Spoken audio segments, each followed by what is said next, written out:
Estados Unidos, 1994.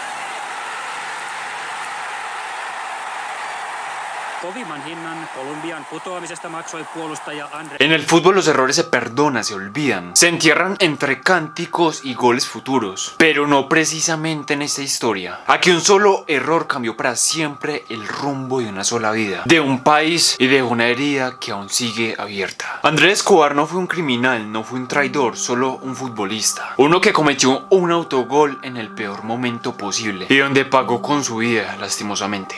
Los asesinos, después de cada disparo, lo insultaban y le gritaban golazo. Esta es la historia del caballero del fútbol, el hombre que murió por culpa de una pelota. Andrés Escobar nació el 13 de marzo del año 1967 en Medellín, Colombia, en una época donde su ciudad estaba marcada por el auge del narcotráfico y con ello la violencia. Pero desde pequeño Andrés fue distinto. Mientras unos niños crecían desde el miedo y la desesperanza, él se aferró al fútbol como una manera de escapar de esto, de encontrar algún sentido en medio del caos. Desde muy joven su talento era evidente, tenía una técnica impecable, pero lo que más llamaba la atención no era su habilidad, sino su carácter. No era el típico jugador colombiano temperamental y explosivo. Andrés era sereno, respetuoso, inteligente dentro y fuera de la cancha. Por eso mismo lo apodarían el caballero del fútbol.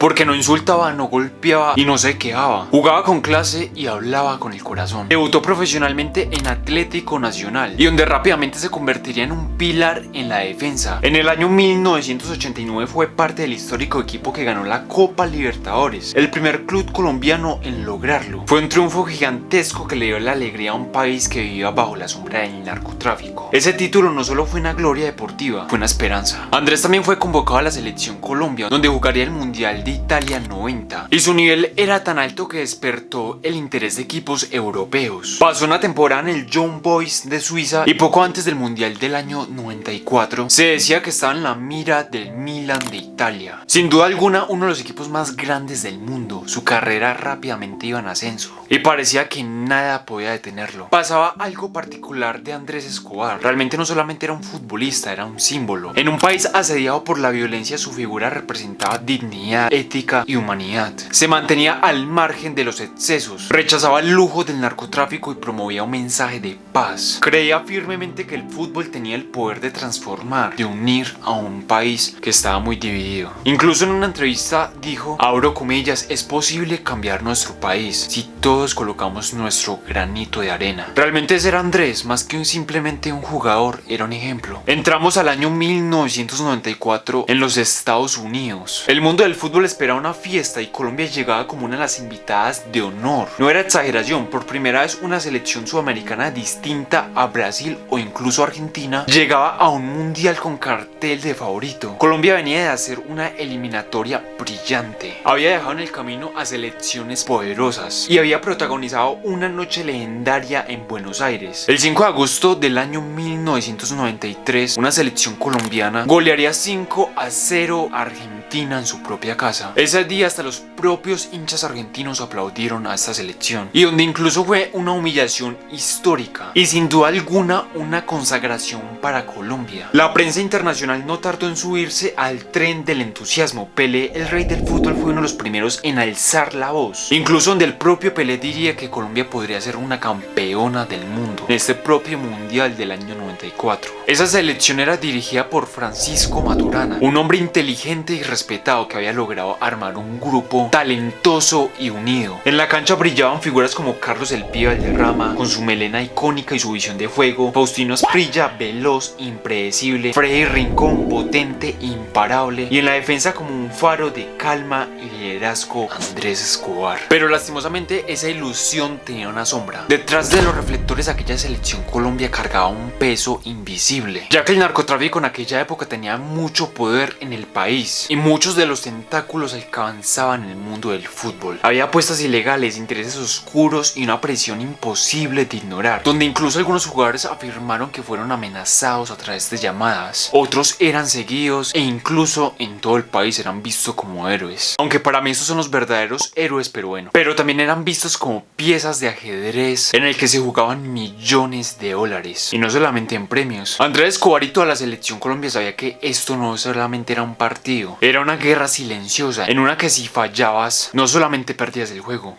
podías perder tu vida. El mundial debía ser visto como el principio de una celebración, pero para Colombia fue el principio de una tragedia, ya que el 22 de junio del año 1994, en el estadio Rose Bowl, o como se pronuncia no sé, Pasadena, California, más de 90.000 personas en las tribunas, Colombia se enfrentaba a Estados Unidos en un partido de vida o muerte, donde ya habían perdido el debut contra Rumania, una derrota inesperada, dolorosa. El equipo estaba tenso, desubicado, la presión era inhumana, ya sabemos por qué. Las amenazas a jugadores y cuerpo técnico ya simplemente no era un rumor, era una realidad. Algunos habían tenido que cambiar de habitación, otros recibían llamadas anónimas. El fútbol, ese deporte que debía unir, se había convertido en una trampa mortal. Y ahí estaba Andrés Escobar, capitán sin cinta, pero líder indiscutible, intentando mantener la calma en medio del caos. Minuto 34, Estados Unidos ataca por la banda derecha, el delantero John Hartz manda un centro al área, Escobar retrocede, calcula y mete la pierna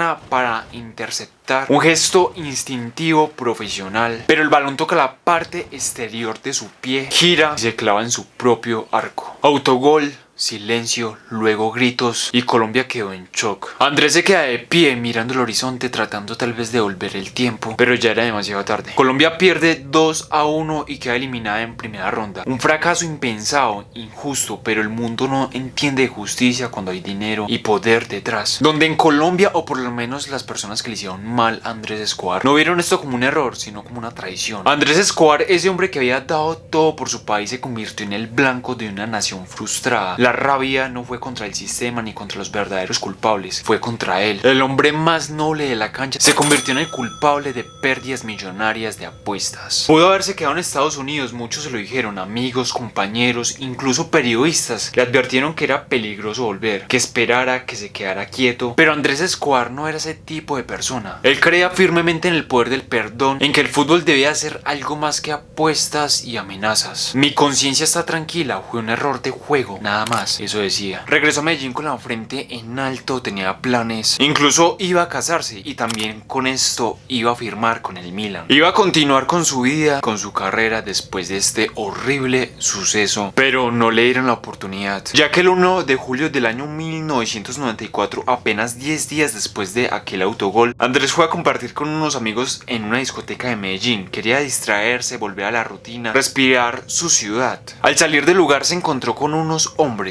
en el parqueadero. Estaban ebrios, agresivos y empezaron a provocarlo, a gritarle que gracias por el autogol, o también le decían que por qué no se devolvía para los Estados Unidos. Andrés no reaccionó con ningún tipo de violencia, por lo contrario, trató de calmar los ánimos. Mantuvo la compostura como lo hacía dentro de la cancha, pero esta vez no le funcionó. Uno de estos hombres, Humberto Muñoz Castro, sacó su arma y sin más le disparó. Le dispararon 6 veces a sangre fría. Incluso dicen que mientras le disparaba gritaba gol por cada disparo que le daba. Una ironía macabra, una burla que solamente podía nacer del odio y la ignorancia. Andrés Escobar murió esa madrugada en un hospital de Medellín. Tenía apenas 27 años, años que debieron estar llenos de gloria, no de balas. El responsable directo fue Humberto Muñoz Castro, un escolta, pero detrás de él había nombres mucho más grandes del narcotráfico de Medellín en esos tiempos, vinculados al mundo de las apuestas ilegales. Se dice que tras la eliminación de Colombia perdieron sumas millonarias, dinero apostado en la selección, claramente confiando en la victoria. Y el autogol de Escobar fue para ellos algo más que un error en la cancha, fue una pérdida personal, una ofensa, una traición imperdonable, tal vez en su lógica torcida. Lo detuvieron, lo juzgaron y fue condenado a 43 años de prisión. Pero aquí viene el golpe final. Este hombre salió libre 11 años después por buena conducta. 11 años por quitarle la vida a un símbolo de paz, a un hombre que jamás empuñó un arma, a un colombiano que representaba lo mejor de su país. La muerte de Andrés Escobar no solamente fue la muerte de un futbolista, futbolista. Fue una herida abierta en el corazón de Colombia, un punto de quiebre. Aquel día el país entendió que el fútbol, ese deporte que une, que alegra, que hace soñar, se había contaminado por completo con la violencia, las apuestas y el miedo. Ya no solamente era un juego, sino un campo de guerra, y Andrés lastimosamente fue una de aquellas víctimas inocentes. Su funeral fue masivo, calles enteras llenas de gente con camisetas verdes, blancas, amarillas, niños, ancianos, familias enteras, todos llorando la pérdida de un hombre que jamás levantó la voz, que jamás buscó conflicto y que es recordado por ser un caballero, por ser un símbolo. Incluso en las pancartas decían justicia, Andrés vive, y muchos más mensajes por ese estilo. Y desde entonces su rostro está pintado en muros de Medellín, en escuelas que llevan su nombre, en canchas de tierra donde niños sueñan con ser como él, nobles, valientes, honestos. E incluso Colombia, cada vez que juega un mundial, Andrés está allí, de cierta manera, en la memoria de una generación, en la historia de un país que aprendió a las malas